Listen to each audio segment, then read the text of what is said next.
Assalamualaikum warahmatullahi wabarakatuh. Selamat datang. Apa kabar kalian semua? Semoga kalian dalam keadaan sehat dan walafiat.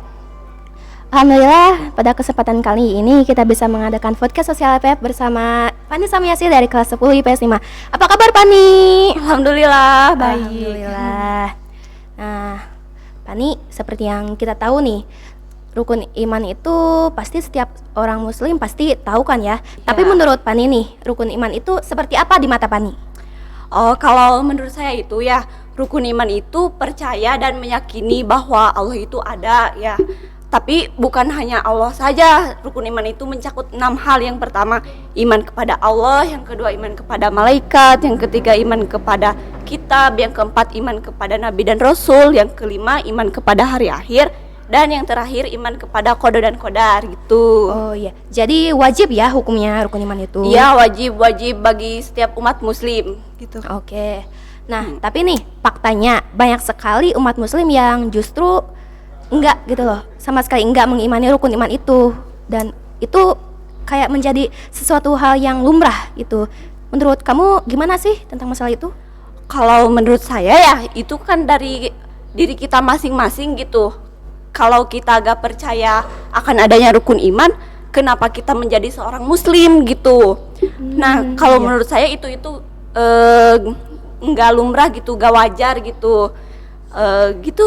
Oh, jadi nggak wajar ya? Iya, gak wajar sekali karena balik lagi ke kepribadian kita gitu. Kalau kita udah yakin, pasti kita menjalankan perintah-perintahnya gitu, menjalankan perintah dari Allah, dari malaikat gitu dan lain sebagainya gitu. Oh, oke.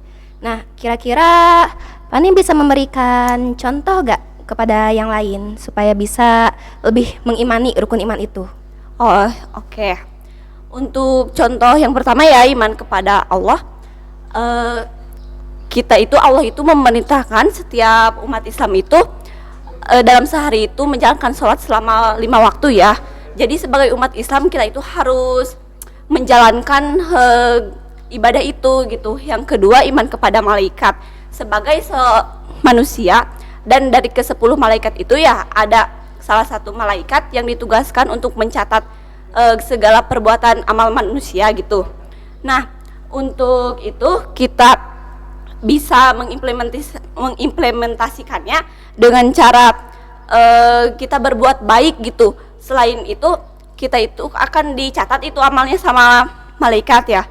Nah, dari sana kita itu bisa mengimplementasikan akan rukun iman yang kedua gitu. Tapi kita itu bukan karena paksaan gitu berbuat baik itu, karena kita harus dari hati nurani. Iya, gitu. Lalu untuk iman yang ketiga kepada kitab ya. Kita sebagai umat muslim dikaruniai Al-Quran gitu sebagai kitab umat muslim ya, sebagai penunjuk ya. Iya gitu. Terus untuk mengimplementasikannya kita itu harus membaca dan memahami maknanya. Selain itu kita juga harus bisa mengimplementasikannya di kehidupan sehari-hari. Percuma kita hanya membaca dan mengetahui maknanya kalau tidak memahaminya. Iya gitu. Untuk yang keempat ya, kepada Nabi dan Rasul sebagai umat muslim kita itu umat Nabi Muhammad SAW ya. Salah satu mengimani Nabi dan Rasul itu dengan cara bersolawat gitu. Oh iya. Terus juga mungkin untuk Nabi dan Rasul kita juga bisa meneladani sikap-sikapnya juga ya. Gitu ya, betul. Oh, iya. Nah, untuk rukun iman yang selanjutnya itu rukun iman yang keenam ya? Bukan, yang kelima dulu. Iya. Maaf, lupa. Iya. Yang kelima kepada hari akhir kan. Iya. Nah, kita itu harus meyakini bahwa hari akhir itu akan ada, bahwa hari kiamat itu akan datang gitu.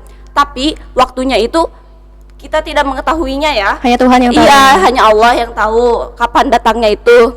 Gitu. Kalau misalnya ada orang nih yang bilang gini, dia itu berleha-leha ya dalam beribadah. Dalam pikirannya itu begini, kayak wae ada hari kiamat malam kene misalkan gitu ya. Gawat.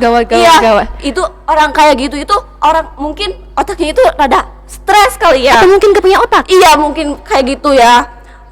Banyak loh yang kayak gitu, tapi jadi itu gak percaya gitu ya. Itu adalah salah satu orang yang tidak mempercayai gitu, yang mengingkari, yang mendustai Allah gitu. Iya. Nah, untuk rukun iman yang keenam nih, iman kepada kode dan kodar. Ya. Ini agak unik bahasanya nih, mungkin teman-teman yang lain juga belum tahu kode dan kodar itu seperti apa sih? Mungkin bisa dijelaskan? Oh iya, kode dan kodar itu adalah dua kata yang terpisah ya. Ya. Kodo dan kodar. Kodo adalah ketetapan gitu.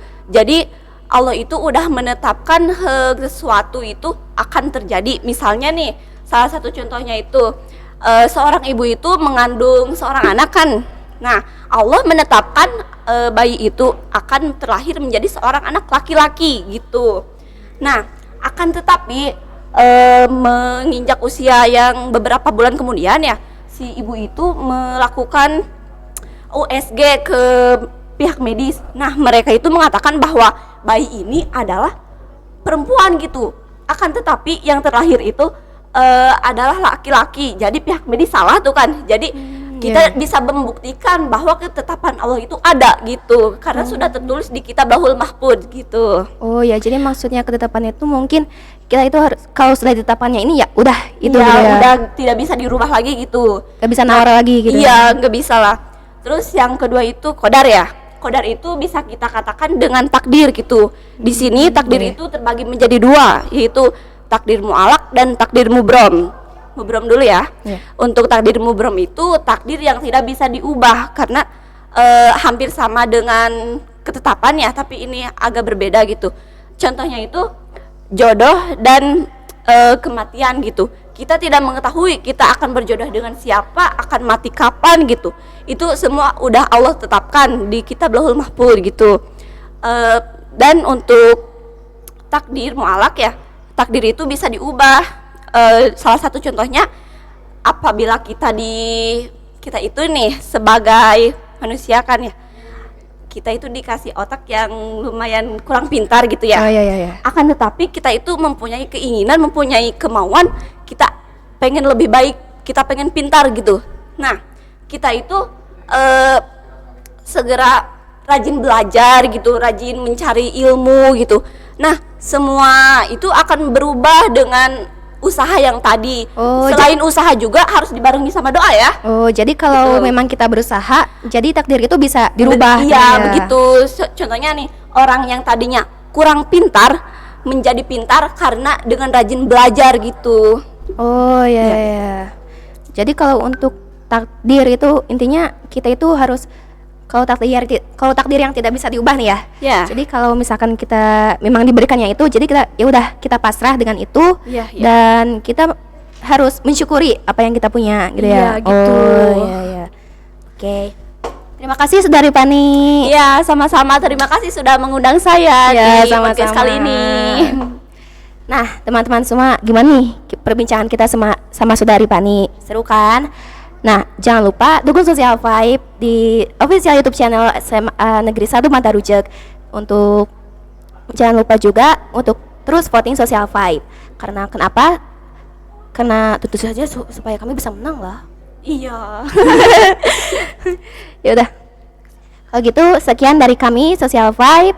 Terima kasih atas segala perhatiannya. Mohon maaf atas segala kekurangannya. Kami ucapkan wabillahi taufiq wal hidayah. Wassalamualaikum warahmatullahi wabarakatuh.